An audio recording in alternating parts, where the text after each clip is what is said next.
Hello. It's a word which over the past year has become a watchword in the fight against coronavirus. Safety. The whole way we live has become shaped by the need to keep ourselves safe. And still, even with the progress made in reducing infections and the rollout of the vaccines, it's still a phrase which you will hear almost daily. Keep safe.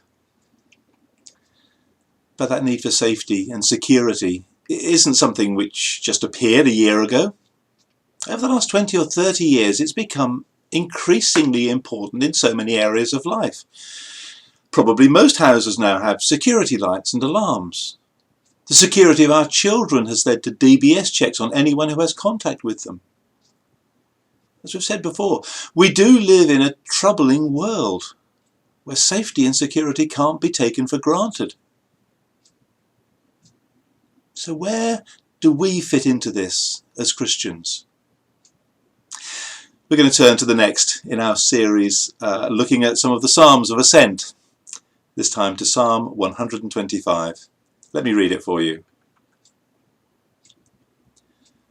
Those who trust in the Lord are like Mount Zion, which cannot be shaken but endures forever. As the mountains surround Jerusalem, so the Lord surrounds his people, both now and forevermore. The sceptre of the wicked will not remain over the land allotted to the righteous, for then the righteous might use their hands to do evil.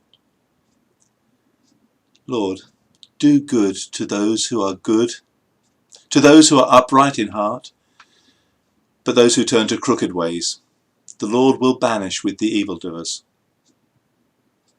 Peace be on Israel. Those who trust in the Lord are like Mount Zion, which cannot be shaken but endures forever.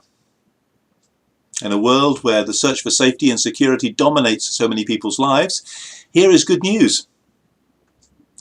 Mount Zion, at the heart of Jerusalem, was famous for its secure location. When David became king of Israel, Jerusalem was still in the hands of the Jebusites and was considered to be impregnable. The Jebusites taunted David and his army. "You will not get in here. Even the blind and lame can ward you off." But David did conquer it and made it his capital.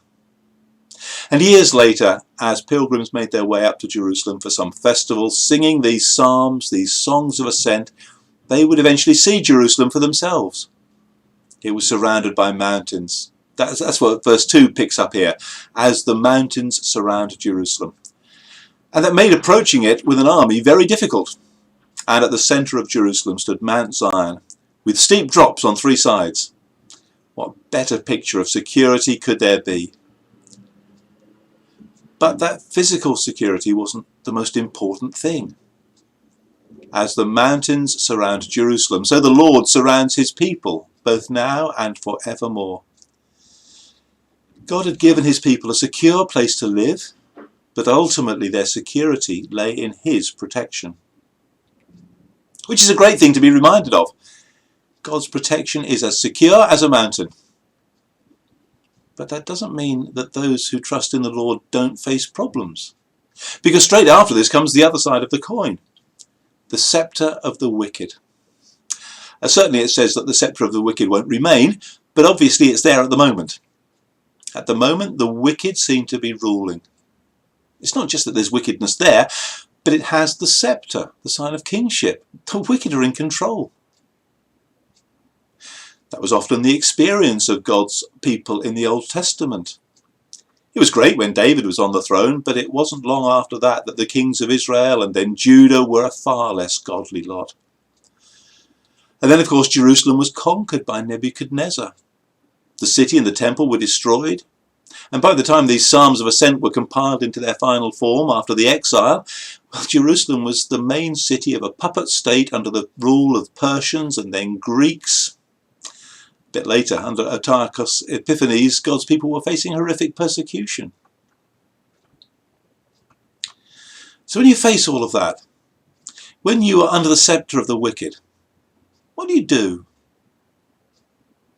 In this psalm, the Lord promises that he will not allow the wicked to have the upper hand forever. The sceptre of the wicked will not remain over the land allotted to the righteous, But look at the reason why. For then the righteous might use their hands to do evil. It seems that God's people knew that they should trust him for their protection. But that sort of trust can be really hard. It's all too easy when you feel under pressure to actually cave in, to stop trusting the Lord, to just be like everyone else. And I think there's a big temptation at the moment. It does at times seem as if we're living under the sceptre of coronavirus. It's ruling our lives. And maybe the longer it goes on, the harder it is to trust that the Lord is in control. It's quite easy to get to that stage where we acknowledge that the Lord is there, but live as if he is absent. Psalm 125 kind of presents us with two side-by-side realities. On the one hand, there is the sceptre of the wicked. Evil seem to be on the throne.